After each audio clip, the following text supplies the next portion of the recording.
Hello friends, आप सभी का स्वागत है। तो फ्रेंड्स, आज से हम स्टार्ट करेंगे बिल्डिंग मटेरियल्स।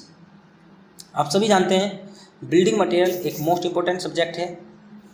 यहाँ से आपका अगर हम एसएससी जेई की बात करते हैं तो एसएससी जेई में आपका यहाँ से 15 से 20 मार्क्स के क्वेश्चन पूछे जाते हैं।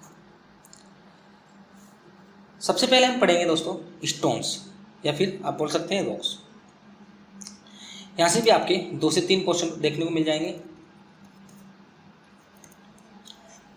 रॉक्स और स्टोन पढ़ने का मतलब क्या है?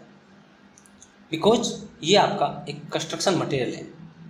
कंस्ट्रक्शन मटेरियल है दोस्तों, ये आपका बिल्डिंग कंस्ट्रक्शन में यूज होता है, हाईवे कंस्ट्रक्शन में भी यूज होता है, और ये आपका रेलवे कंस्ट्रक्शन में भी यूज होता है। इसलिए हम इसको अच्छे से पढ़ेंगे, इसकी प्रॉपर्टीज पढ़ेंगे, किस टाइप से इनको क्लासीफाई किया जाता है, कितने टाइप की रॉक होती हैं, और उनके यूजेस पढ़ेंगे। तो आइए देखते हैं सबसे पहले classification of rocks. Classification of rocks हम किस बेसिस पर करेंगे? ये आपके होंगे 3 बेसिस। फर्स्ट होगा आपका जो यहाँ पर लिखा है जियोलॉजिकल क्लासिफिकेशन, सेकंड होगा आपका फिजिकल क्लासिफिकेशन, थर्ड होगा आपका केमिकल क्लासिफिकेशन। अब क्लासिफिकेशन हम इसलिए पढ़ रहे हैं बिकॉज यहाँ से आपके क्वेश्चन बनते हैं। अब आपको डायरेक्ट क्वेश्चन नहीं मिलता है, वहाँ पर आपको घुमा फिरा कर क्वेश्चन पूछा जाता है। आपको लिखा होगा वहाँ पर on the basis of geological classification या कोई और क्लासिफिकेशन, इस टाइप की रॉक किस कैटेगरी के अंदर आती है। तो आपको इन सभी पॉइंट्स को ध्यान में रखना है बिकॉज यहाँ से आपके क्वेश्चन बनते हैं। जियो का मतलब क्या होता है? जियो का मतलब होता है ओरिजिन। तो जो भी बात होगी यहाँ पर वो होगी सिर्फ ओरिजिन के बारे में। Based on their origin of formation, stones are classified into 3 main group. ये 3 मेन ग्रुप है आपके इग्नेस रॉक्स, सेडिमेंट्री रॉक्स, और थर्ड है आपका मेटामॉर्फिक रॉक। तो सभी को देखते हैं 1 बाय 1। तो सबसे पहले हम देखेंगे igneous rock. Igneous rock also called unstratified और इरेप्टिक रॉक। इसका मतलब है, इसको बोलते हैं अनस्ट्रैटिफाइड और इरेप्टिक रॉक। क्यों बोलते हैं इसको समझ लेते हैं, इसको बाद में देखेंगे। अभी देख लेते हैं इरेप्टिक रॉक इसको क्यों बोलते हैं। बिकॉज ये बनता है आपका वोल्केनिक इरप्शन से। वोल्केनिक इरप्शन होता है, आप देख रहे हैं इस डायग्राम में, ये आपका वोल्केनो है और इसके इरप्शन से बनता है इग्नेस रॉक। अभी समझेंगे कैसे बनता है। अभी के लिए देख लेते हैं हम इरेप्टिक रॉक क्यों बोलते हैं। तो जैसे कि नाम से पता है इरप्शन, तो इरप्शन किसका हो रहा है? वोल्केनो का, इसलिए इसको बोलते हैं इग्नेस रॉक को बोलते हैं हम eruptic rock. These rock are form due to, ये आपका 2 है, cooling and solidifying of magma. तो जो आपके पास सामने डायग्राम है, इसमें क्या है दोस्तों? ये मैग्मा है। ये मैग्मा धीरे धीरे ऊपर उठेगा और ये अर्थ सरफेस पर स्प्रेड होने के बाद ठंडा होगा और फिर फॉर्मेशन करेगा इग्नेस रॉक। इसके जो मेन कॉन्स्टिट्यूएंट है ये आपके माइका, फ्लेशपर और क्वार्ट्ज। ये तीनों क्या है? ये आपके तीनों मिनरल है, मीन्स ये इसमें होते हैं। अब यहाँ पर सबसे ज़्यादा कन्फ्यूजन आता है क्वार्ट्ज में। ये एक मिनरल है जबकि आपका क्वार्टजाइट एक टाइप की रॉक होती है। तो आपको इन दोनों में कंफ्यूज नहीं होना है। जो आपका क्वार्टज है वो है आपका मिनरल और क्वार्टजाइट है आपका रॉक्स। यहाँ से आपका क्वेश्चन बनता है, इन तीनों में से कोई एक आपको ऑप्शन में देगा और आपसे पूछा जाएगा कि इनमें आपको बताना है मिनरल कौन सा है। तो आपको इन तीनों मिनरल्स को याद में रखना है।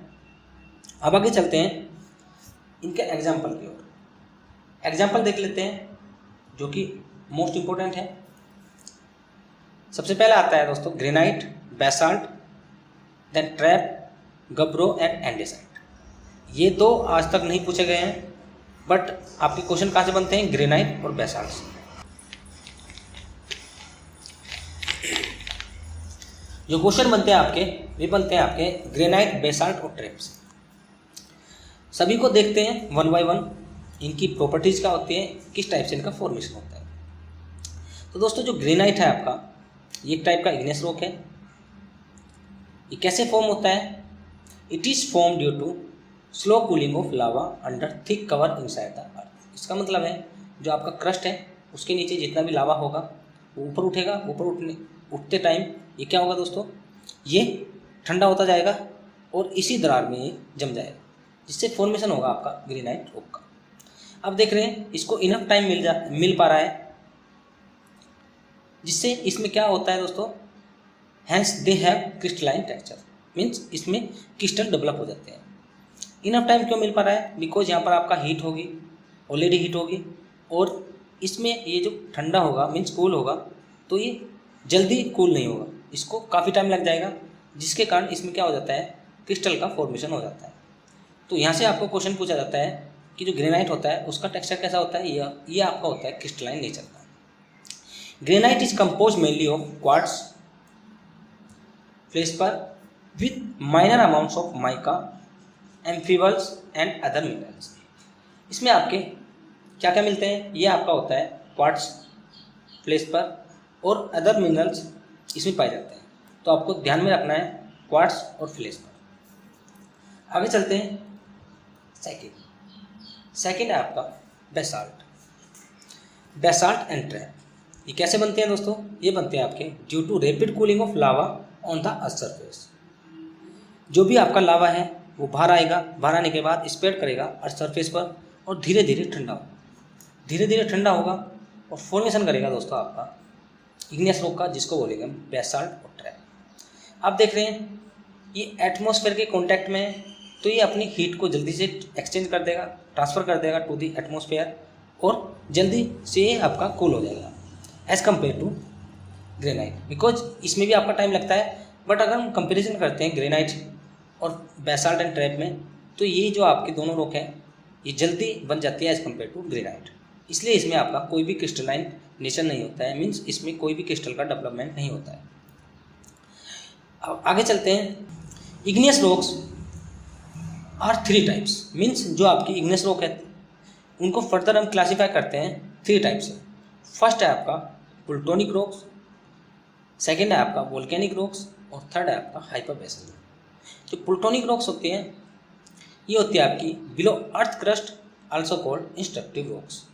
अभी हमने देखा दोस्तों जो ग्रेनाइट है किस टाइप से बन रही थी, ये बन रही थी आपकी अर्थ क्रस्ट के नीचे, इसलिए इसको बोलते हैं इंस्ट्रक्टिव रॉक और इसी को बोलते हैं प्लूटोनिक रॉक्स।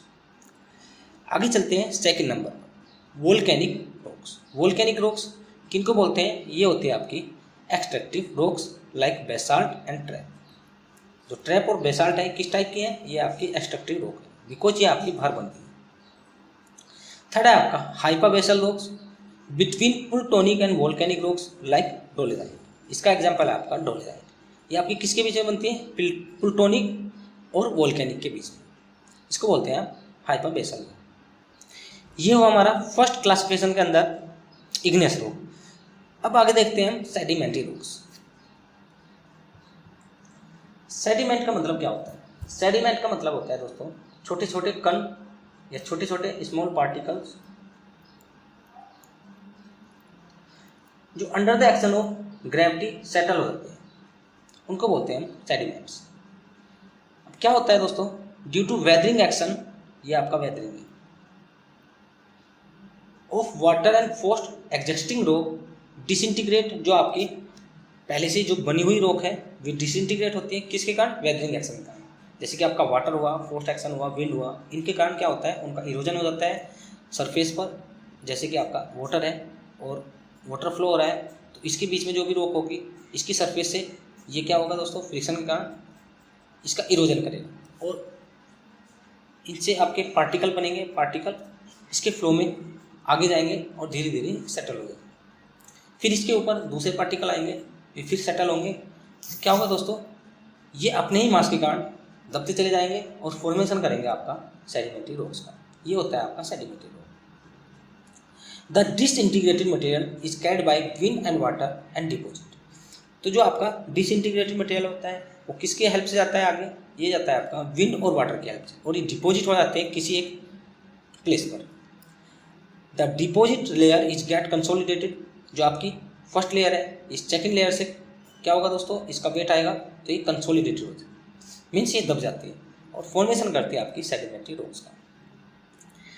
अब समझ लेते हैं इनके नेचर के बारे में। These rocks have uniform fine grain and compacted structure.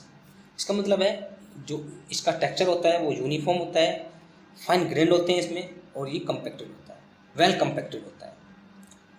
Example है इसके सैंडस्टोन, लाइमस्टोन एंड मडस्टोन, जिसको हम दूसरे नाम से जानते हैं सेल। तो ये एग्जाम्पल इसके मोस्ट इंपॉर्टेंट है, आपको इनको ध्यान में रखना है। तो ये था आज का लेक्चर दोस्तों। अगर आपको अच्छा लगा है तो प्लीज़ वीडियो को लाइक कीजिए और हमारे चैनल को सब्सक्राइब कीजिए। नेक्स्ट लेक्चर में हम इससे आगे का डिस्कस करेंगे। अभी के लिए धन्यवाद। Thank you for watching.